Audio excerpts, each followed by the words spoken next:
त्रिशु अपना सिर अर्थ के सीने से निकालकर उसके चेहरे की ओर देखते हुए मासूमियत से कहती है, अंकल, ये गंदी है। ये सुनते ही अर्थ के चेहरे पर हल्की मुस्कान फैल जाती है। वह अपनी अंगुली से धीरे से त्रिशु के चेहरे पर सटीकता से स्पर्श करते हुए गहरी आवाज में कहता है, तुम कुछ दिन में 18 साल की हो जाओगी और तब तुम्हें ये सब समझना होगा। ये बायोलॉजी है और मैं तुम्हें इसे अच्छे से पढ़ाऊंगा। तुम्हें मजा आएगा लिटिल किटी। त्रिशु थोड़ी सी शर्माते हुए उसकी बातों को न समझते हुए कहती है, अंकल, शर्म आती है। अर्थ उसकी प्रतिक्रिया पर मुस्कुरा कर उसे सख्ती से समझाता है, तुम मेरी हो किटी, मेरी बच्ची, मेरी किटी। तुमने मेरी बातें ध्यान से समझनी है। अगर इस बार बायोलॉजी में फेल हो गई तो मुझे तुम्हें खुद से दूर करना पड़ेगा। तुम मेरे पास नहीं रह पाओगी। अर्थ की बातों में एक जुनून और अधिकार की भावना थी जो उसके हर शब्द में साफ झलक रही थी। ये सुनते ही त्रिशु की आंखों में आंसू आ जाते हैं। वह न चाहकर भी अर्थ के शब्दों का असर महसूस करती है। उसकी आंखों में ये दर्द साफ दिखता है, लेकिन उसे ये भी समझ में आता है कि अर्थ की उम्मीदें बहुत बड़ी हैं। त्रिशु सिसकते हुए झट से अर्थ के गले से लगकर रोते हुए मासूमियत से कहती है, नहीं, नहीं, अंकल, मैं पास हो जाऊंगी। आप जो कहोगे सब करूंगी। अच्छे से पढ़ाई करूंगी। आप मुझे खुद से दूर मत करना। मुझे आपके बिना नींद नहीं आती। मुझे आपके पास सोना अच्छा लगता है। मुझे आपके गोद में बैठना अच्छा लगता है। आप मुझे नहीं छोड़ोगे न? सच्ची, त्रिशु आपको कभी परेशान नहीं करेगी। मुझे आपके पास रहना है। I love you uncle. ये सुनकर अर्थ की आंखों में त्रिशु के लिए गहरी भावनाएं और जुनून साफ नजर आने लगती हैं। उसकी मुस्कान में एक खास तरह की गहरी भावना थी जो किसी तरह से उसके प्यार और देखभाल की अभिव्यक्ति थी। वह त्रिशु को अपनी मजबूत बाहों में समेटते हुए अपनी गहरी आवाज में कहता है, मैं भी अपनी किटी से बहुत प्यार करता हूँ। मैं हमेशा अपनी लिटिल किटी को अपनी गोद में घुमाऊंगा और उसे अपनी बाहों में सुलाऊंगा। त्रिशु अर्थ के गले से अपना चेहरा निकालते हुए अपनी नन्ही हथेलियों से उसका हाथ थामे मासूमियत से कहती है, अंकल, त्रिशु आपसे बहुत प्यार करती है, जैसे हस्बैंड और वाइफ का प्यार होता है। क्या आप मुझे अपनी वाइफ बनाएंगे? उसकी आंखों में एक प्यारी सी उम्मीद और मासूमियत थी, जैसे वह अपने सबसे करीबी व्यक्ति से कुछ बहुत जरूरी और सुंदर मांग रही हो। अर्थ चुपचाप त्रिशु को देखता रहा। उसकी आंखों में एक गहरी चाहत और तृष्णा की लहर थी, जैसे वह उस मासूम लड़की की भावनाओं को समझने की कोशिश कर रहा हो, लेकिन वह खुद इस उलझन में था कि वह क्या कहे। उसके अंदर एक गहरी तड़प और जुनून था जिसे वह अब रोक नहीं पा रहा था। त्रिशु के चेहरे पर थोड़ा सा गुस्सा और निराशा आ गया, क्योंकि उसे अर्थ का कोई जवाब नहीं मिला। वह आंसू भरी आंखों से अर्थ को देखती है और फिर हल्के से उसे अपनी ओर खींचते हुए उसके होठों को चूमते हुए कहती है, अंकल, आप त्रिशु से शादी कर लो ना। मुझे आप चाहिए। मैं आपको सब कुछ दूंगी, छोटू बेबी भी। अर्थ के चेहरे पर अब एक खतरनाक मुस्कान उभर आई। उसकी आंखों में जुनून और पागलपन की झलक थी। उसने बिना एक शब्द कहे त्रिशु को अपनी बाहों में कसकर थाम लिया, जैसे वह उसे अपने पास और करीब खींच रहा हो। वह गहरी और जोर से बोलते हुए कहता है, तुम मेरी हो किटी। तुम्हारी मासूमियत और प्यार ने मुझे अपने ख्यालों से बाहर निकाल दिया है। अब तुमसे कभी दूर नहीं जाऊंगा। अर्थ का जुनून उसकी आवाज में था, जो पूरी तरह से त्रिशु की मासूमियत और प्यार को अपनी तरफ खींच रहा था।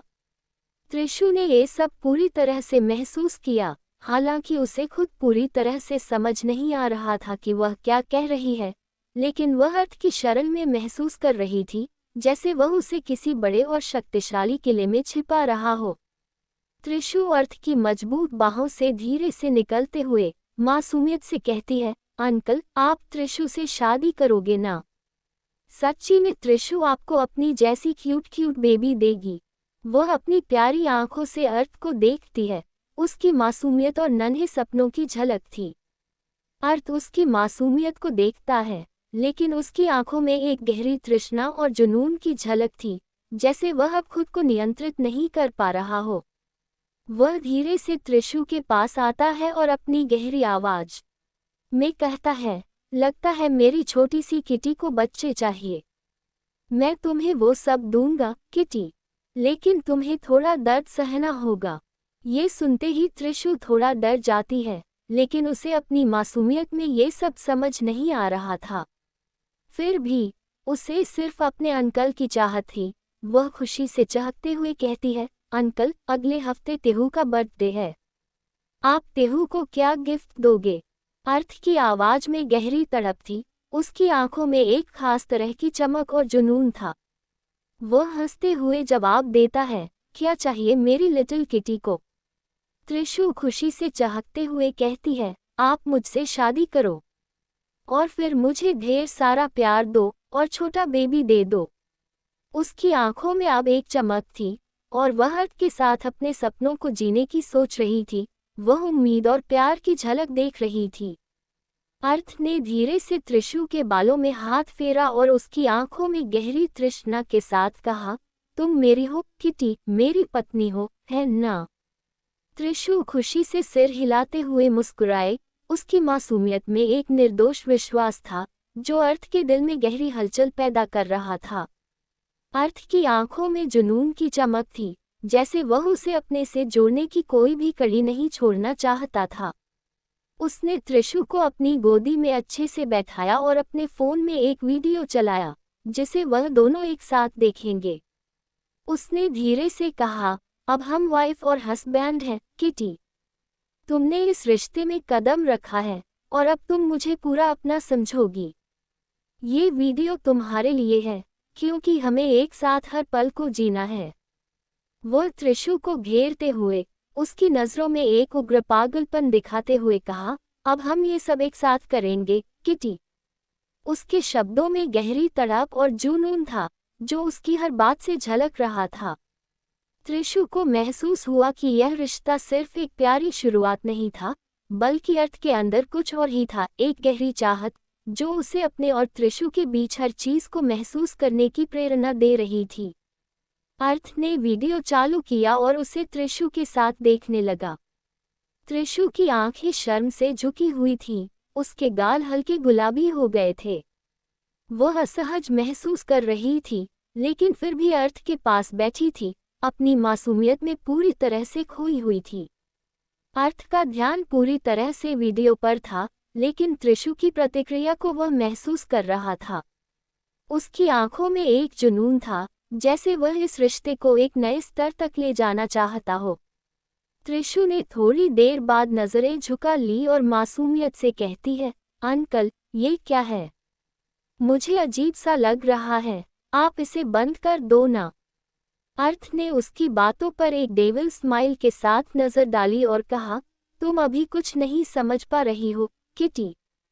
तुम जवान हो रही हो और अब तुम्हें ये सब देखना पड़ेगा। थोड़ा समय लगेगा, लेकिन जब तुम इसे समझोगी तो तुम चाहोगी कि यह सब मैं तुम्हारे साथ और ज़्यादा शेयर करूं। तुम्हें खुद ये सब करने का मन करेगा। अर्थ की आवाज़ में एक गहरी तृष्णा थी, उसकी आंखों में जुनून साफ नजर आ रहा था। त्रिशु को थोड़ी घबराहट हो रही थी, लेकिन फिर भी वह अर्थ के साथ था, उसकी मासूमियत और असहजता के बावजूद। देर रात अर्थ की कार उसके मैंशन के विशाल गेट के सामने आकर रुक गई। गाड़ी के अंदर सन्नाटा था, लेकिन हवा में एक अजीब सी गूंज थी, जैसे कोई तूफान आने वाला हो। अर्थ ने अपनी गोद में आराम से सोई हुई अपनी किटी त्रिशु को देखा। उसका मासूम चेहरा चांदनी की रोशनी में और भी कोमल और निष्कलंक लग रहा था। उसके छोटे से होंठ पाउट बनाए हुए थे, मानो वह किसी मीठे सपने में खोई हुई हो। अर्थ की आंखों में एक खतरनाक चमक थी। उसने उसके चेहरे को उंगलियों के पोरों से हल्के से छुआ और उसकी मासूमियत को देखकर उसके अंदर का जुनून और भी गहरा हो गया। वह धीरे से फुसफुसाया, जैसे खुद से बात कर रहा हो, तुम सिर्फ मेरी हो किटी। तुम्हें कहीं जाने की इजाज़त नहीं, लेकिन तुमने मेरी इजाज़त के बिना स्कूल जाने की हिम्मत की, और इसकी सज़ा तुम्हें ज़रूर मिलेगी। उसकी आवाज में एक अजीब सा पागलपन था जो उसकी आंखों में साफ झलक रहा था। उसने त्रिशु के छोटे से चेहरे को अपने हाथों में पकड़ते हुए कहा, तुम्हारे इस छोटे से शरीर पर सिर्फ और सिर्फ मेरा हक है, और मैं बहुत जल्द इस पर अपने नाम की मुहर लगाऊंगा। तुम्हें मेरा होना ही होगा किटी। उसके होठों पर एक खतरनाक मुस्कान उभर आई जो किसी शिकारी की तरह लग रही थी। उसकी यह पागलपन भरी मुस्कान, उसकी आंखों की गहराई और उसकी आवाज का जुनून, सब कुछ इस बात का ऐलान कर रहे थे कि त्रिशु सिर्फ अर्थ सूर्यवंशी की थी और वह इसे किसी भी कीमत पर बदलने नहीं देगा। अर्थ ने गाड़ी का दरवाजा खोला और अपनी गोद में मासूम सी सोई हुई त्रिशु को संभालते हुए बाहर निकला। हल्की ठंडी हवा उसके चेहरे को छू रही थी, लेकिन उसकी आंखों में एक अजीब सी गर्मी और जुनून की चमक थी। उसके कदम भारी लेकिन दृढ़ थे। वहीं उसके चारों ओर खड़े बॉडीगार्ड सिर झुकाए बिल्कुल निश्चल खड़े थे, जैसे किसी आदेश की प्रतीक्षा कर रहे हों। अर्थ ने त्रिशु को अपनी गोद में और कसते हुए उसकी मासूमियत भरे चेहरे की तरफ देखा। वह अभी भी गहरी नींद में थी। उसके होंठों पर हल्की सी मुस्कान और छोटे से पाउट ने उसकी मासूमियत को और बढ़ा दिया था। अर्थ की आंखों में एक पागलपन भरा जुनून था। वह खुद से बुदबुदाया, तुम सिर्फ मेरी हो किटी, और आज के बाद मैं तुम्हें अपनी बाहों से अलग नहीं करूंगा। वह लंबे लंबे कदमों से मैंशन के अंदर दाखिल हुआ। मैंशन बेहद खूबसूरत था, लेकिन ठंडा और खाली, जैसे यह विशाल घर सिर्फ अर्थ के हुक्म और उसकी इच्छाओं का गवाह हो।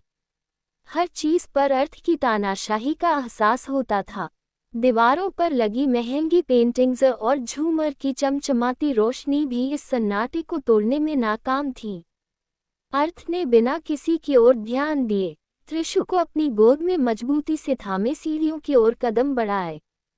सीढ़ियां संगमरमर की थीं, जिन पर हर कदम उसकी ताकत और जुनून को बयां कर रहा था। वह जैसे जैसे ऊपर की तरफ बढ़ रहा था, उसकी सांसें गहरी और आंखों में पागलपन और बढ़ता जा रहा था। त्रिशु हल्की सी करवट लेते हुए उसकी गोद में और सिमट गई। उसकी मासूमियत ने अर्थ के अंदर एक और लहर पैदा कर दी।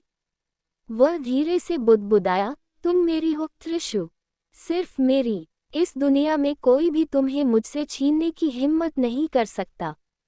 अर्थ ने सीढ़ियों के अंत में पहुंचकर अपने बेडरूम की ओर कदम बढ़ाए। वहां पहुंचने के बाद उसने दरवाजा खोला और एक पल के लिए उसे देखते हुए रुक गया। ये पल उसकी दुनिया को बदलने वाला था, कम से कम उसके दिमाग में। अर्थ का बेडरूम किसी महल से कम नहीं था, विशाल और भव्य, जो पूरी तरह उसकी शख्सियत को बयां करता था। कमरे की दीवारें ग्रे रंग में रंगी हुई थीं, जो सजीवता के साथ एक रहस्यमयी और गंभीर माहौल पैदा कर रही थीं। हल्की सिल्वर शेड्स वाली वॉलपेपर की डिज़ाइन दीवारों को और गहराई देती थी। कमरे के बीचों बीच रखा किंग साइज बेड अपनी उपस्थिति से पूरे कमरे पर हावी था।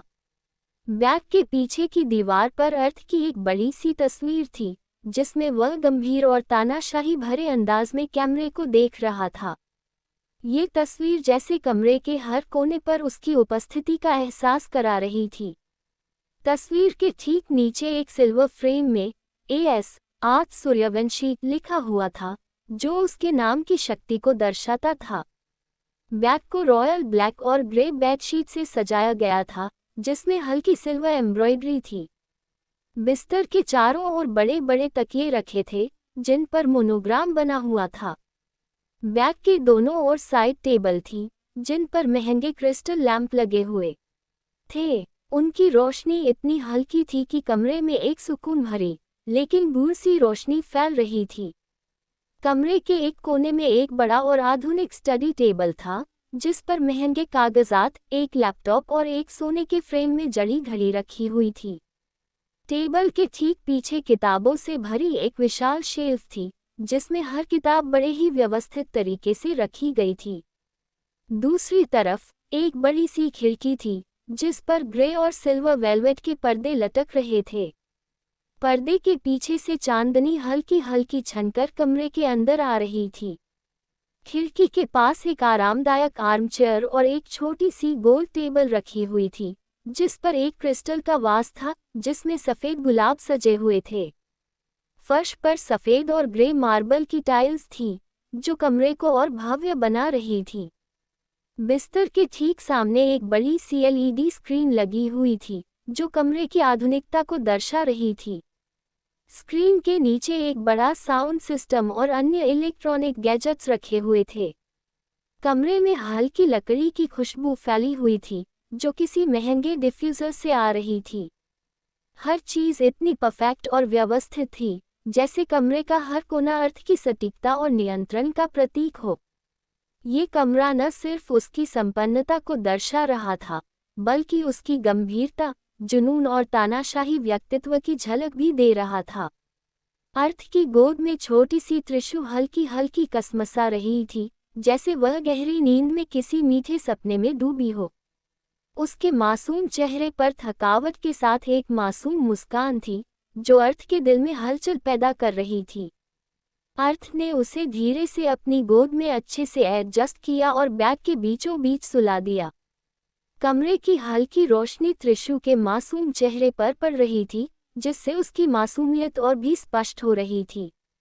अर्थ ने कुछ पल उसके चेहरे को निहारते हुए बिताए। उसकी हर सांस और हर हलचल उसके भीतर एक अजीब सा पागलपन पैदा कर रही थी। उसने धीरे से त्रिशु के पास झुकते हुए उसके माथे पर एक हल्का सा चुंबन दिया। उसकी आंखों में एक गहरी तृप्ति और जुनून झलक रहा था, लेकिन साथ ही उसमें एक अजीब सी शांति भी थी, जैसे वह इस पल को हमेशा के लिए कैद करना चाहता हो। अर्थ बिस्तर के किनारे बैठा त्रिशु को देखता रहा।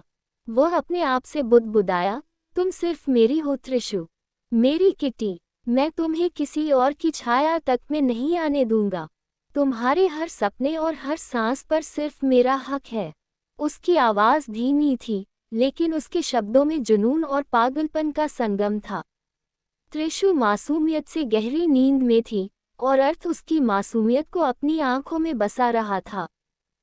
अर्थ ने त्रिशु के बालों में धीरे से हाथ फेरा। उसकी गहरी आवाज़ कमरे के सन्नाटे में गूंज उठी, किटी, उठो और कपड़े बदल लो। उसकी आवाज़ में आदेश के साथ एक अजीब सा स्नेह और अधिकार झलक रहा था। त्रिशु ने धीरे धीरे अपनी आंखें खोलीं। उसकी नींद से बोझिल आंखें और मासूम चेहरा किसी छोटे बच्चे की तरह लग रहे थे। वह कुछ देर तक अर्थ को देखती रही, जैसे वह अपनी आधी नींद में भी उसे पहचानने की कोशिश कर रही हो। उसने बिना कुछ कहे अपनी छोटी छोटी बाहें अर्थ की ओर फैला दी, जैसे वह उसकी गोद में जाना चाहती हो। अर्थ के होठों पर हल्की सी मुस्कान आ गई। उसने बिना कुछ कहे उसे गोद में उठा लिया, जैसे वह उसकी इस मासूम हरकत का इंतजार कर रहा हो। त्रिशु ने अपने छोटे छोटे पैरों को अर्थ की कमर के चारों ओर लपेट लिया और उसका सिर उसके चौड़े कंधे पर टिक गया। उसकी मासूमियत और बचपने ने अर्थ के अंदर एक अजीब सा सुकून भर दिया, लेकिन उसके भीतर का जुनून भी गहराई से उभरने लगा। अर्थ ने धीमे और सधे कदमों से बाथरूम की ओर बढ़ना शुरू किया। बाथरूम का दरवाजा खुला और भीतर की रोशनी ने पूरे माहौल को हल्का हल्का उजाला कर दिया। बाथरूम भी कमरे की तरह ही भव्य और परफेक्ट था। हर कोने में सफाई और परिशुद्धता झलक रही थी, और यह जगह पूरी तरह अर्थ की सटीकता और काबू को दिखा रही थी। त्रिशु ने अपनी आंखें फिर से बंद कर ली और उसके कंधे पर पूरी तरह से निश्चिंत होकर टिक गई, जैसे उसे अपने अंकल की बाहों में पूरी सुरक्षा का एहसास हो रहा हो। वहीं अर्थ उसे गोद में लिए हुए हल्के से बुदबुदाया, तुम मेरी हो किटी। हर पल, हर सांस, मैं तुम्हें इस तरह हमेशा अपने पास रखना चाहता हूँ। अर्थ बाथरूम में दाखिल हुआ, और उसकी गोद में आराम से सिमटी त्रिशु अब धीरे धीरे जागने लगी थी। बाथरूम बड़ा और भव्य था, सफ़ेद और ग्रे संगमरमर से सजा हुआ, जहाँ हर चीज़ परफेक्ट और व्यवस्थित थी। हल्की हल्की सुगंधित भाप बाथरूम में तैर रही थी, जो वातावरण को और भी सुकून भरा बना रही थी। अर्थ ने धीरे से त्रिशु को नीचे उतारा और प्यार से उसकी उलझी लतों को सुलझाते हुए कहा, किटी, कपड़े खोलो।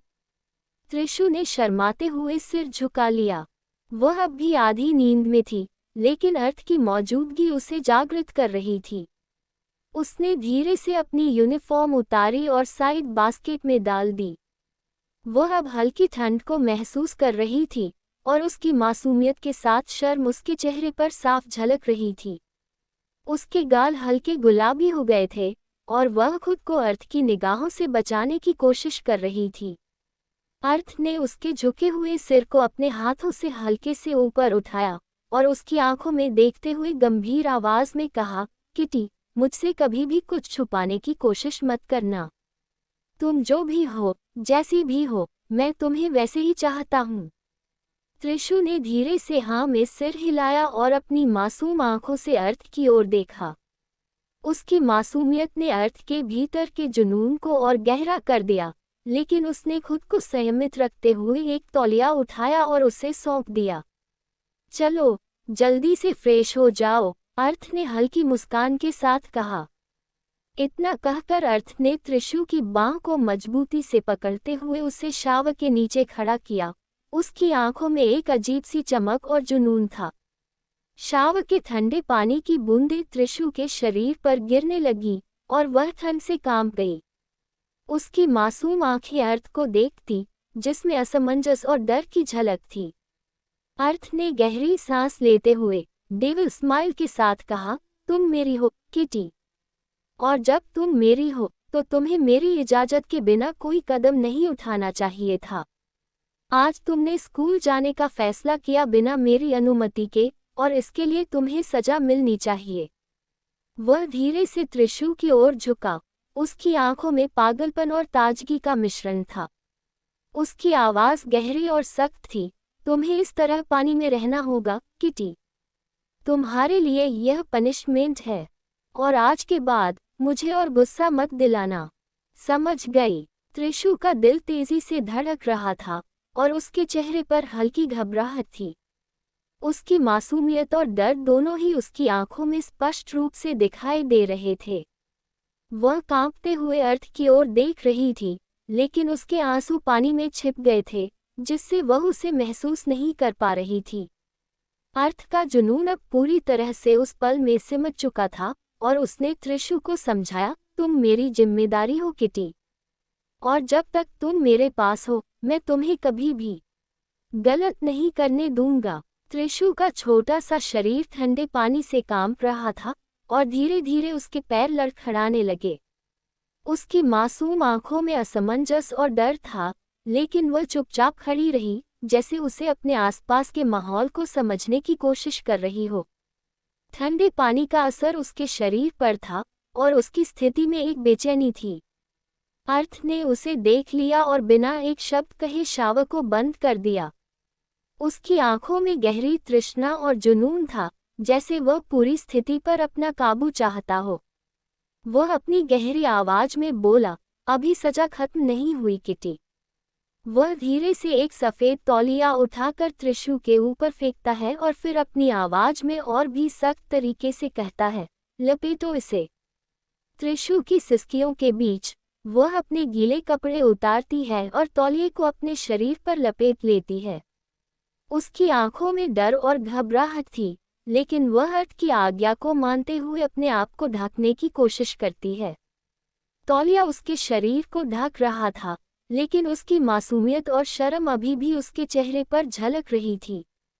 अर्थ ने उसे नजदीक से देखा और उसकी आंखों में जुनून की लहर चल रही थी। वह धीरे से कहता है, तुम मेरी हो, किटी, और जब तक तुम मेरे पास हो, तुम्हें कभी भी मुझे गुस्सा नहीं दिलाना चाहिए। उसकी आवाज में एक गहरी चेतावनी थी और अर्थ के शब्दों में वह तानाशाही और जुनून साफ झलक रहे थे। त्रिशु ने नजरें झुका ली। उसकी शर्म और मासूमियत अब भी उसकी आंखों में थी, लेकिन वह अर्थ की गहरी इच्छा को महसूस कर रही थी। त्रिशु सिसकते हुए मासूमियत से कहती है, अंकल, त्रिशु सॉरी है। दोबारा गलती नहीं करेगी। आपसे हर चीज पूछेगी। आप जो कहोगे सब करेगी। ये सुनते ही अर्थ के होंठों पर डेविल स्माइल आ गई।